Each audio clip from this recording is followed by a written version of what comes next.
ہم مسلمان اپنی شریعت کے حکموں کے پابند ہیں، اور ہمیں یہ حکم دیا گیا ہے کہ ہم دین کے معاملے میں کسی پر زور زبردستی نہ کریں۔ یہی وجہ ہے کہ ایک نہیں 56-57 اسلامی ملک ہیں، لیکن کسی ملک میں، اسلامی ملک میں، وہاں کی رعایا جو مسلمان نہیں ہیں ان کے ساتھ آج تک آپ نے نہیں سنا ہوگا کہ وہاں کی حکومت نے، حکومت کے سربراہ نے، حکومت کے کارندوں نے یا مذہب اسلام کے ماننے والوں نے کسی غیر مسلم پر زور زبردستی کی ہو کہ تو یہ کیا کر رہا ہے، یہ مت کر، اسلام قبول کر۔ دین کے معاملے میں کوئی زور زبردستی نہیں ہے۔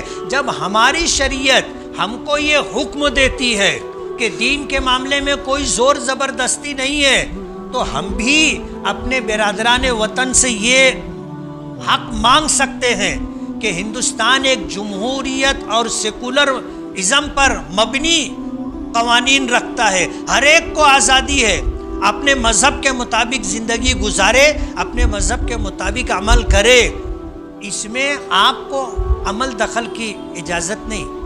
اعوذ باللہ من الشیطان الرجیم، بسم اللہ الرحمن الرحیم۔ لا اکراہ فی الدین قد تبین الرشد من الغی فمن یکفر بالطاغوت ویؤمن باللہ فقد استمسک بالعروۃ الوثقی لا انفصام لها واللہ سمیع علیم۔ صدق اللہ العظیم۔ بزرگان محترم اور عزیز دوستو، اسلام ایک دین فطرت ہے۔ اللہ تعالیٰ نے اپنی مخلوقات میں انسان کو اشرف المخلوقات بنایا، اور اسے اللہ تعالیٰ نے عقل کی دولت سے نوازا۔ اللہ تعالیٰ نے انسانوں کے علاوہ کسی مخلوق کو عقل نہیں دی۔ عقل کی یہ نعمت اللہ پاک نے صرف انسانوں کو عطا کی ہے، اور اسی لیے اسے اشرف المخلوقات کا درجہ دیا گیا۔ اور اللہ تعالیٰ نے انسانوں کو یہ اعزاز عطا کیا کہ یہ پوری کائنات، چھوٹی سے چھوٹی مخلوقات سے لے کر کے بڑی سے بڑی مخلوقات، ان تمام مخلوقات کو اللہ نے پیدا کیا تو ان کی پیدائش کا مقصد انسانوں کی خدمت کرنا ہے۔ نبی کریم صلی اللہ علیہ وسلم نے فرمایا ان الدنیا خلقت لکم، یہ پوری دنیا اللہ نے تمہارے لیے پیدا کی ہے۔ وَإِنَّكُمْ خُلِقْتُمْ لِلْآخِرَةِ، انسانوں کو اللہ نے اشرف المخلوقات بنایا، عقل کی نعمت عطا کی، تو اللہ پاک نے اس کی پیدائش کا ایک مقصد متعین کیا، اور وہ مقصد یہ ہے کہ اللہ نے تمہیں آخرت کے لیے پیدا کیا ہے۔ اب یہ دنیا جس میں ہم اور آپ ہیں، اس دنیا میں ایک مخلوق ہونے کے اعتبار سے ہم ضرورت مند ہیں، ہم محتاج ہیں۔ ہمارا خالق اللہ ہے، ہم اللہ کی مخلوق ہیں، ہمارا رازق اللہ ہے، ہماری ساری ضرورتیں اللہ رب العالمین پوری کرتے، وہ ہمارے رب ہیں۔ اللہ نے ہمیں محدود اختیارات دیے، ہمیں اتنا اختیار نہیں دیا کہ ہم اس کائنات میں جو چاہیں وہ کریں، اور ہماری منشا اور چاہت پر اس کائنات میں فیصلے ہوں، ایسا نہیں۔ اللہ نے ہمیں اپنا محتاج بنایا ہے، ہمیں اختیارات دیے ہیں، لیکن کلی اختیارات نہیں ہے۔ اللہ نے زندگی اور موت اپنے اختیار میں رکھی۔ ہم انسانوں کو جینے مرنے کا اختیار نہیں دیا کہ ہم اپنی مرضی سے جب تک چاہیں جیتے رہیں، یہ اختیار نہیں دیا، اور ہم جب چاہیں مر جائیں، یہ اختیار بھی نہیں دیا۔ جو لوگ سوسائڈ کرتے ہیں، خودکشی کرتے ہیں، ان کے لیے سخت سے سخت وعید ہے۔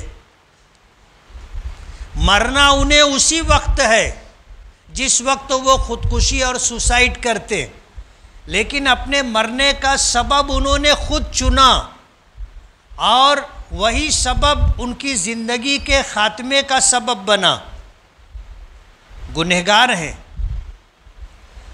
بعض روایات میں آتا ہے کہ خودکشی کرنے والا شخص ہمیشہ ہمیشہ جہنم میں رہے گا، خالدن مخلدن فیہا کا لفظ حدیث پاک میں آتا ہے۔ اگرچہ علماء نے اس کو وعید قرار دیا ہے اور سوسائڈ اور خودکشی لوگ نہ کریں، اس کے لیے ان سخت الفاظ کو نبی کریم صلی اللہ علیہ وسلم نے بیان فرمایا۔ یہ گناہ کبیرہ ہے۔ تو ہمیں یہ اختیار نہیں ہے۔ اللہ نے زندگی اور موت اپنے قبضے قدرت میں رکھی ہے اور یہ اللہ کے اختیار کی بات ہے۔ اگر ہمارے اختیار میں ہوتا تو کوئی مرتا؟ حدیث پاک میں آتا ہے کہ آدمی بوڑھا ہوتا ہے، اس کی دو چاہتیں، دو خواہشیں جوان ہوتی۔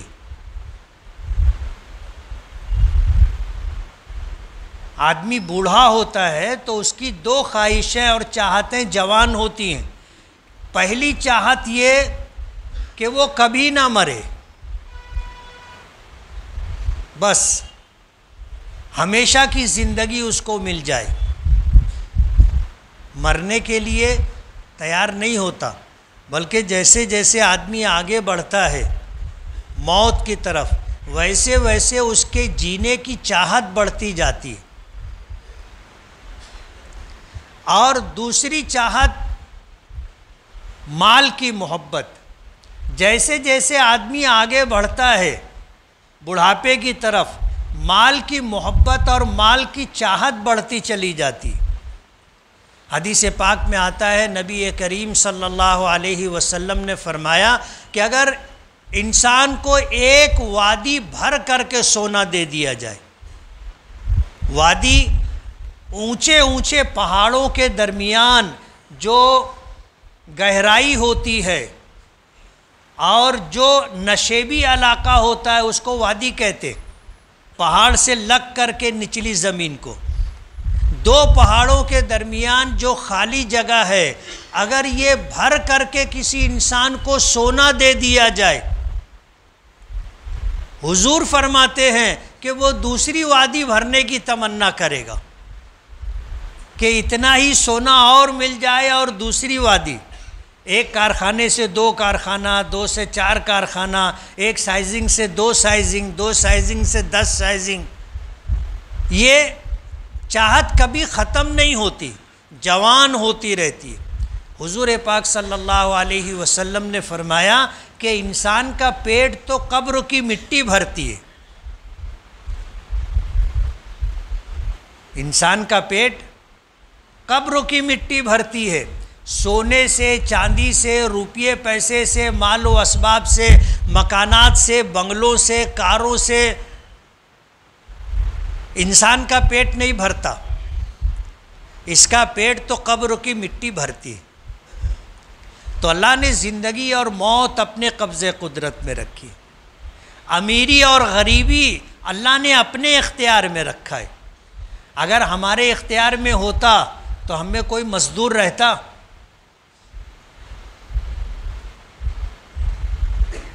ہم میں کوئی آدمی محنت، جفا کشی، بے بسی، بے کسی اور ذلت کی زندگی گزارتا؟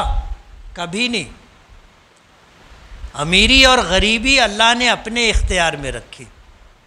ہم میں سے کسی کو پتہ نہیں ہے کہ میرے نصیب میں کیا کیا ہے، نہیں معلوم، اس لیے ہم جتن کرتے رہتے، کوشش کرتے رہتے، اور ہم اس کے مکلف ہیں۔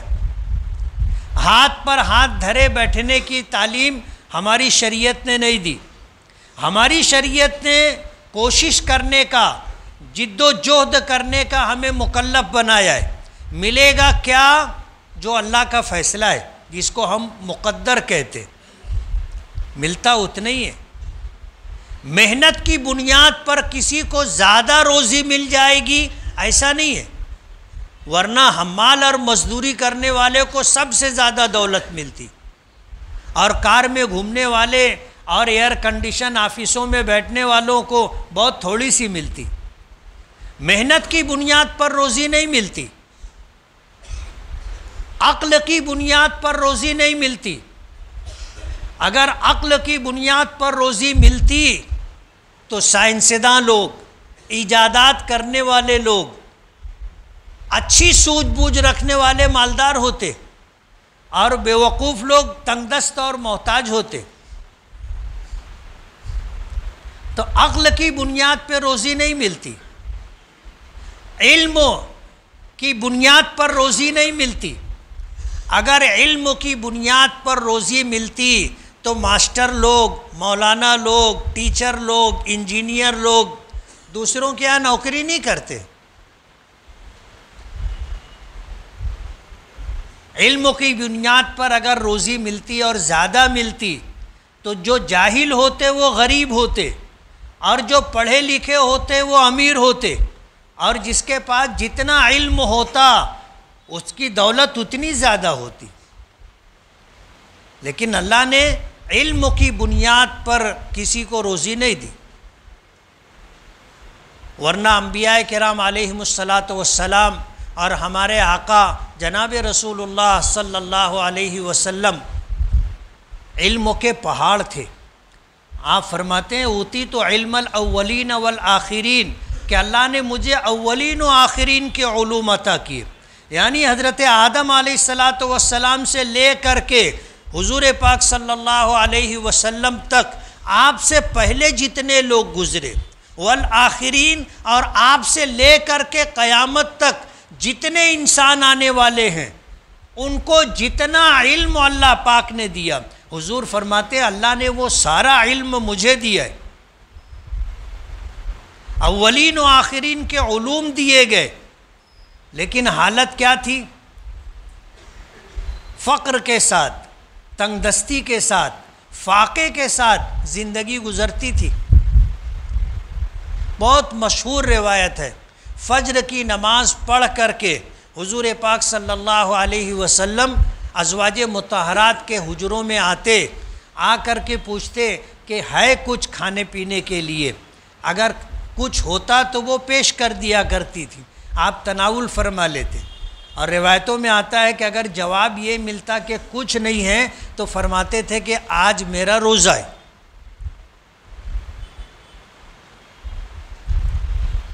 آپ اندازہ کرو گھر کی حالت کیا ہوگی۔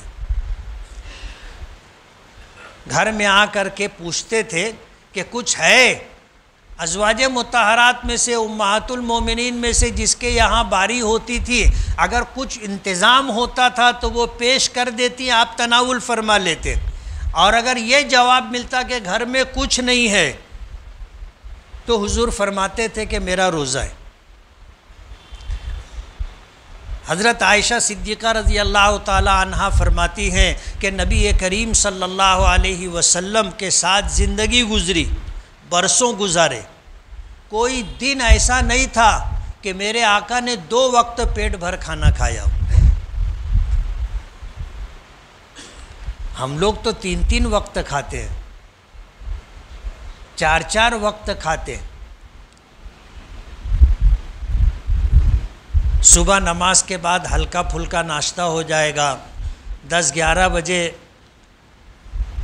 قیمہ، پایا، بھیجا، روٹی، اچھا ناشتہ ہو جائے گا۔ دوپہر کے بعد پھر اچھا کھانا، رات میں پھر اچھا کھانا، اور دیر رات تک جاگ لیے تو پھر انڈا برجی۔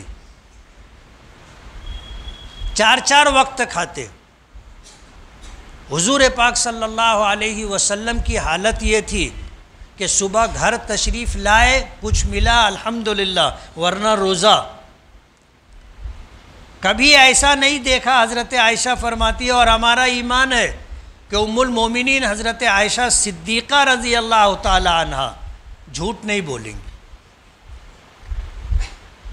فرماتی ہیں کہ کوئی دن ایسا میں نے نہیں دیکھا کہ میرے آقا نے دن میں 2 وقت پیٹ بھر کھانا کھایا۔ آپ کے دسترخوان پر ایک سالن کے علاوہ دوسرا نہیں ہوتا تھا، اور ہمارے یہاں دسترخوان پہ جگہ نہیں رہتی ہے۔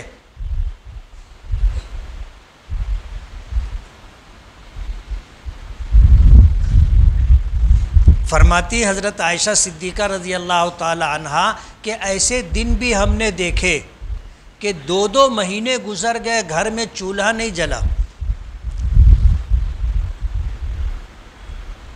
2 مہینے گزر گئے، ایک چاند، دوسرا چاند، تیسرا چاند، 2 مہینے گزر جاتے تھے، گھر میں چولہا نہیں جلتا تھا۔ آپ کے بھانجے حضرت عبداللہ ابن زبیر رضی اللہ تعالیٰ عنہ، انہوں نے پوچھا کہ خالہ پھر گزر بسر کیسے ہوتا تھا؟ تو حضرت عائشہ رضی اللہ تعالیٰ عنہ نے جواب دیا، بالاسودین، 2 کالی چیزوں پر، کھجور کالی ہوتی ہے، اور پانی جسے آپ زیادہ پانی ہو اور دور سے دیکھیں تو وہ بھی کالا دکھتا ہے، 2 کالی چیزوں پہ گزارا۔ کھجور کے چند دانے کھا لیتے تھے، پانی پی لیتے تھے، بس اسی پہ گزارا تھا۔ ہم نے تو کبھی سوچا نہیں کہ کسی کھانے کے وقت چند کھجوروں پر گزارا کر لے، کبھی ہم نے نہیں سوچا۔ ہاں، کھانا کھانے کے بعد کھجور آدمی کھا لیتا ہے، لیکن صرف چند کھجوریں ہی کھانا ہو، ہمارے یہاں اس کا تصور بھی نہیں ہے۔ تو اگر علم کی بنیاد پر اللہ روزی دیتا تو نبی کریم صلی اللہ علیہ وسلم سے زیادہ اس دنیا میں امیر، کبیر، مالدار کوئی دوسرا نہیں ہوتا۔ اللہ نے یہ چیز اپنے اختیار میں رکھی، جس کو امیری دینا چاہے امیری، اور جس کو غریب رکھنا چاہے غریب۔ عزت اور ذلت اللہ نے اپنے اختیار میں رکھی۔ اللہ جس کو چاہتا ہے اس کو عزت دیتا ہے، اور جس کو اللہ ذلیل کرنا چاہے، وہ 7 پردوں کے پیچھے بھی اگر کچھ غلط کام کیا، اللہ اس کو لوگوں میں رسوا اور ذلیل کر دیتا ہے۔ حدیث پاک میں آتا ہے کہ جب بندہ اپنی جلوت میں، خلوت میں، یعنی تنہائی میں ہو تو اللہ سے ڈرتا رہے، لوگوں کے درمیان ہو تو اللہ سے ڈرتا رہے، جب تقوی پرہیزگاری کے ساتھ زندگی گزارتا ہے، اللہ سے ڈر کر کے اس کی اطاعت و فرما برداری میں اس کے دن اور رات گزرتے ہیں، تو ایسا بندہ اللہ کو محبوب ہو جاتا ہے۔ اور جب کوئی بندہ اللہ کو محبوب ہو جاتا ہے تو اللہ پاک جبرائیل کو حکم دیتے ہیں کہ فلاں بندہ ہم کو محبوب ہے، تم بھی اس سے محبت کرو۔ جبرائیل محبت کرنے لگتے، پھر جبرائیل فرشتوں میں اعلان کر دیتے ہیں کہ فلاں بندہ اللہ کا محبوب ہے، اس سے محبت کرو، تمام فرشتے اس سے محبت کرنے لگتے ہیں۔ پھر حضور فرماتے ہیں کہ یوزع لہ القبول فی الارض، اللہ تعالیٰ اس شخص کے لیے زمین میں قبولیت اتار دیتا ہے، جس نے دیکھا ہے وہ بھی مانتا ہے، اور جس نے نہیں دیکھا وہ بھی مانتا ہے، عزت کرتا ہے، احترام کرتا ہے۔ ملے گا تو کہے گا کہ بہت زمانے سے نام سن رہے تھے آپ کا، بہت زمانے سے، آج پہلی مرتبہ آپ کو دیکھا ہے۔ کیا تعلق تھا؟ کوئی لینا دینا تھا؟ کوئی رشتہ داری تھی؟ تعلقات تھے؟ کچھ نہیں تھا۔ یوزع لہ القبول فی الارض، اللہ تعالیٰ زمین میں اس کے لیے قبولیت اتار دیتا ہے، پھر جو جانتا ہے وہ بھی مانتا ہے، جو نہیں جانتا وہ بھی مانتا ہے۔ یہ اختیار اللہ نے اپنے پاس رکھا۔ اگر عزت اور ذلت ہم بندوں کے اختیار میں ہوتی، دنیا میں کوئی ذلیل نہیں ہوتا، کوئی رسوا نہیں ہوتا، ہر آدمی عزت کے اعلیٰ مقام پر ہوتا۔ اللہ نے ہم انسانوں کو آخرت کے لیے بنایا، اور دنیا میں اللہ نے ہمیں بھیجا، کچھ اختیارات دیے،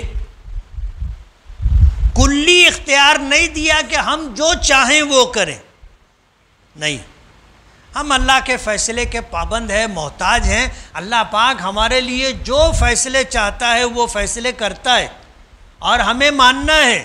ہم اگر نہ بھی مانیں تو بھی اللہ کا فیصلہ بدلے گا نہیں. جو اللہ کا فیصلہ ہے ماننا ہے، ہر حال میں ماننا ہے. تو اللہ تعالیٰ نے انسانوں کو اشرف المخلوقات بنایا، عقل کی دولت دی.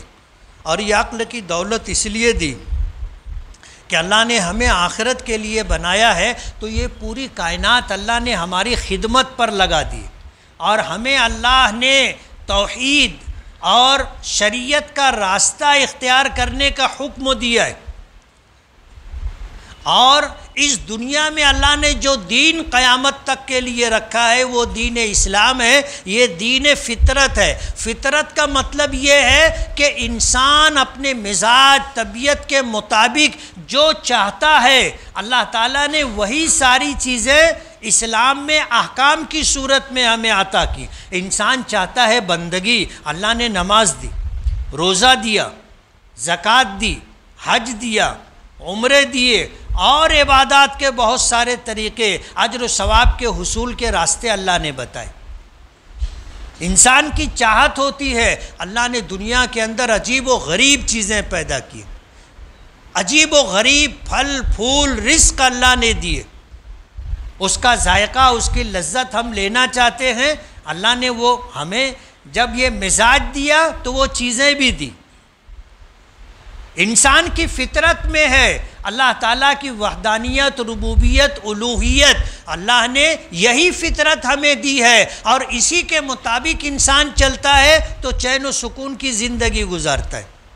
یہ پیشانی اللہ نے انسان کے جسم میں سب سے اوپر سر کا ایک حصہ بنایا، اور اللہ نے اسے اپنے علاوہ کسی دوسرے کے آگے جھکنے کی اجازت نہیں دی. ہم عزت سب کی کریں گے، احترام سب کا کریں گے، لیکن سجدہ صرف اللہ کا کریں گے. ہمیں حکم دیا گیا بڑوں کی عزت کرو. ہمیں حکم دیا گیا اپنے سے چھوٹوں کے ساتھ شفقت اور مہربانی سے پیش آؤ. ہمیں حکم ہے. اور جو آدمی ایسا نہ کرے، حضور نے فرمایا وہ میرے طریقے پر نہیں ہے. من لم یرحم صغیرنا، جو اپنے چھوٹوں پر رحم نہ کرے، ولم یوقر کبیرنا، اور جو اپنے بڑوں کی عزت نہ کرے، فلیس منا، وہ ہم میں سے نہیں ہے. ہمیں حکم دیا گیا، لیکن کسی کے احترام کا مطلب یہ نہیں ہے کہ ہم اس کو سجدہ کر لیں.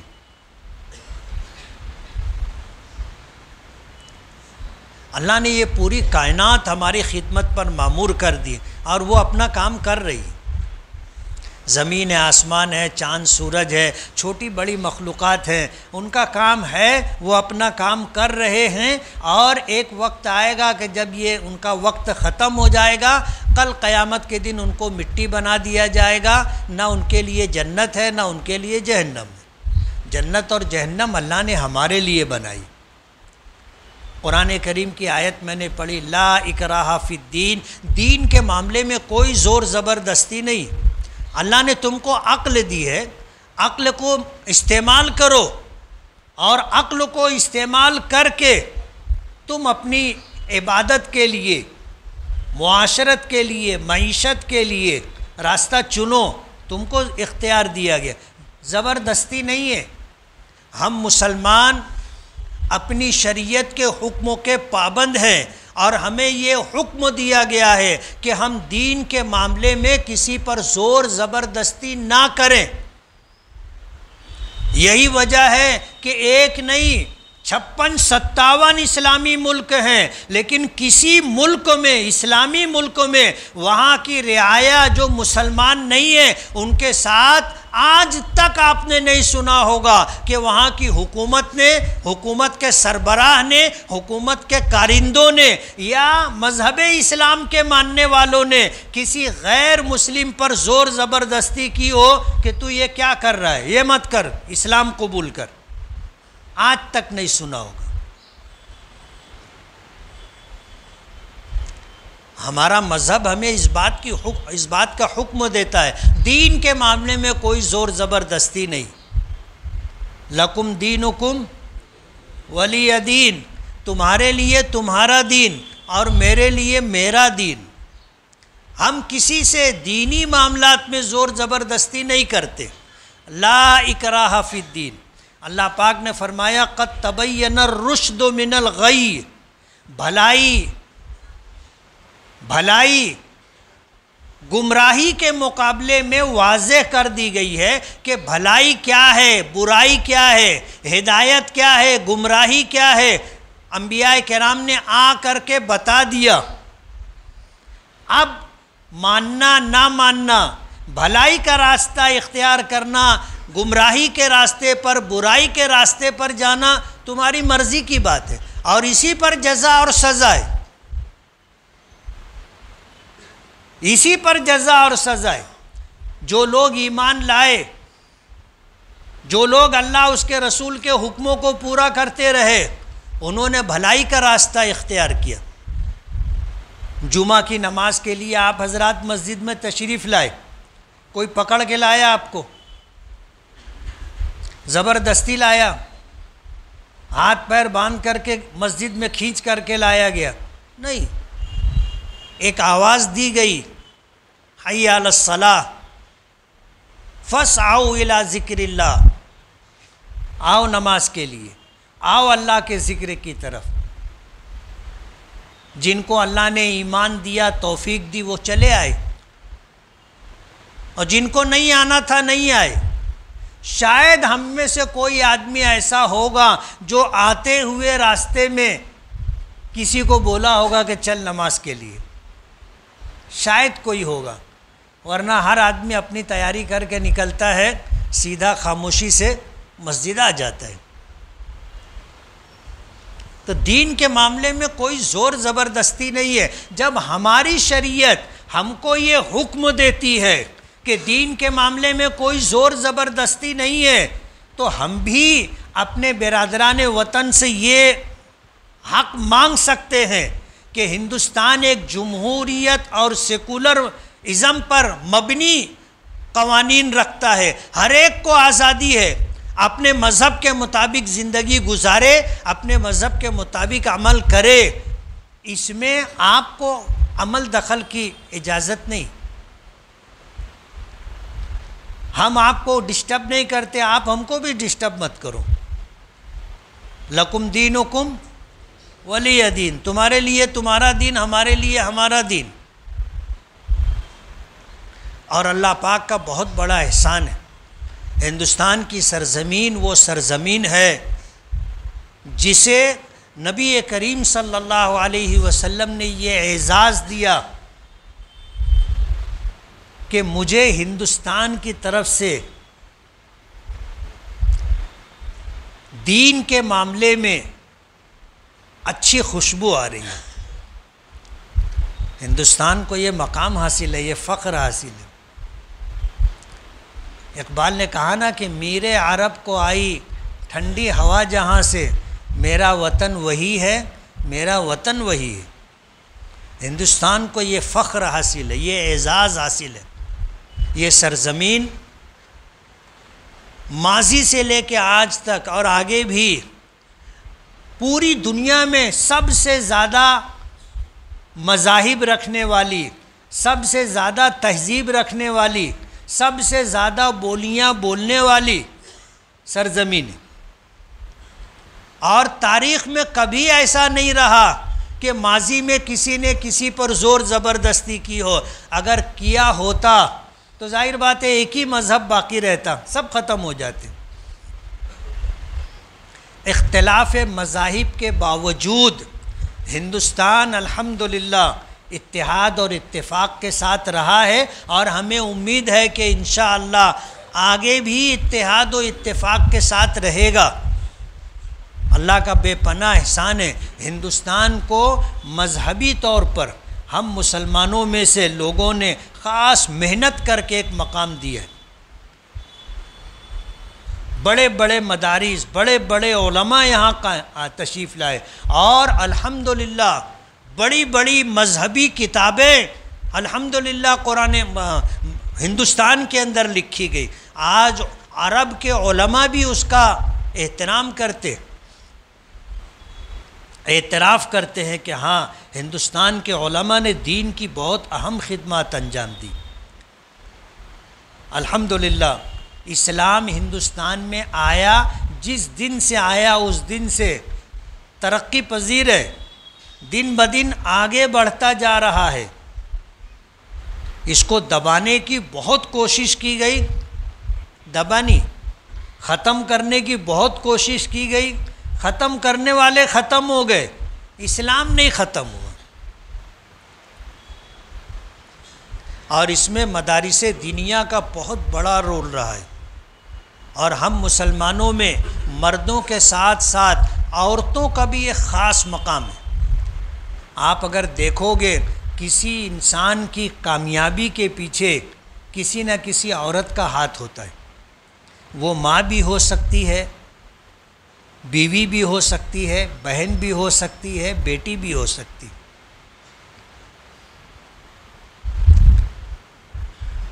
ہمارا گھر بسانے میں عورت کا سب سے بڑا ہاتھ ہوتا ہے۔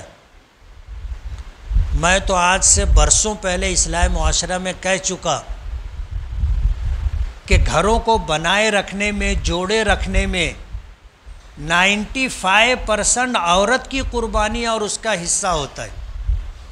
بہت مشکل سے 5% ہمارا حصہ ہوتا ہے کہ خاندان متحد رہے، خاندان مل جل کر کے رہے، اور گھر جو ہے سب اتحاد اور اتفاق کے ساتھ رہے، ورنہ یہ پورا کام گھر کی عورتیں انجام دیتی۔